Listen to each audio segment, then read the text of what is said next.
میرے پیارے عزیز دوستو، السلام علیکم ورحمۃ اللہ وبرکاتہ۔ دوستو، آج ہم بات کریں گے ایک کفن چور کے بارے میں۔ ایک کفن چور کا واقعہ جو ہر ایک نئے دفنائے ہوئے مردوں کا کفن چرا لیا کرتا تھا۔ ایک رات اس کے ساتھ قبرستان میں کیا معاملہ پیش آیا، آئیے جانتے ہیں۔ ایک بزرگ جن کا نام حضرت سیدنا اسحاق رحمۃ اللہ علیہ ہے، آپ فرماتے ہیں کہ ایک شخص ہماری محفل میں آیا کرتا تھا، مگر اس کا آدھا چہرہ ہمیشہ چھپا رہتا تھا۔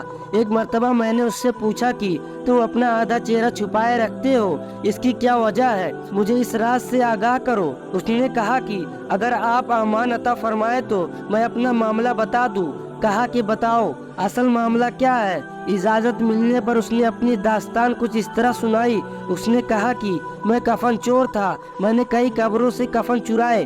جب بھی کسی قبر کے متعلق معلوم ہوتا تو فوراً وہاں پہنچ کر کفن چرا لاتا۔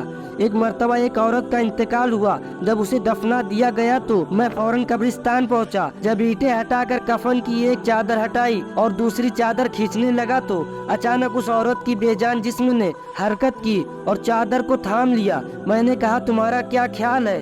تم مجھ سے جیت جاؤ گی؟ ایسا نہیں ہو سکتا۔ یہ کہہ کر میں گھٹنوں کے بل بیٹھ گیا اور پوری طاقت سے کفن کھینچنے لگا۔ اسی وقت اس عورت نے مجھے ایک زوردار تھپڑ مارا، جس کے درد کے شدت سے بیقرار ہو گیا اور میرے چہرے پر بہت زیادہ جلن ہونے لگی۔ یہ کہہ کر اس چور نے اپنے چہرے سے کپڑا ہٹایا تو اس کے گال پر انگلیوں کے نشان چھپے ہوئے تھے۔ میں نے کہا کہ اچھا، پھر کیا ہوا؟ اس نے کہا کہ میں نے پھر اس کپڑے کو اس پر ڈال دیا اور جلدی جلدی میں نے اس قبر پر مٹی ڈال کر دوبارہ سے بھر دیا، اور میں نے یہ ارادہ کر لیا کہ جب تک میں زندہ رہوں گا دوبارہ کبھی بھی چوری نہیں کروں گا۔ اللہ میرے سبھی گناہوں کو معاف فرمائیے اور مجھے توبہ کرنے کی توفیق عطا فرمائے۔ حضرت سیدنا ابو اسحاق رحمۃ اللہ علیہ فرماتے ہیں، اس کفن چور کا سارا واقعہ لکھ کر حضرت سیدنا ابو عزیر رحمۃ اللہ علیہ کی طرف روانہ کیا۔ انہوں نے جواب لکھ کر بھیجا کہ اس سے پوچھو کہ جو مسلمان قبلے کی طرف دفنائے گئے تھے، کیا سب کے چہرے قبلے کی طرف ہی تھے یا قبلے کی طرف سے پھر گئے تھے؟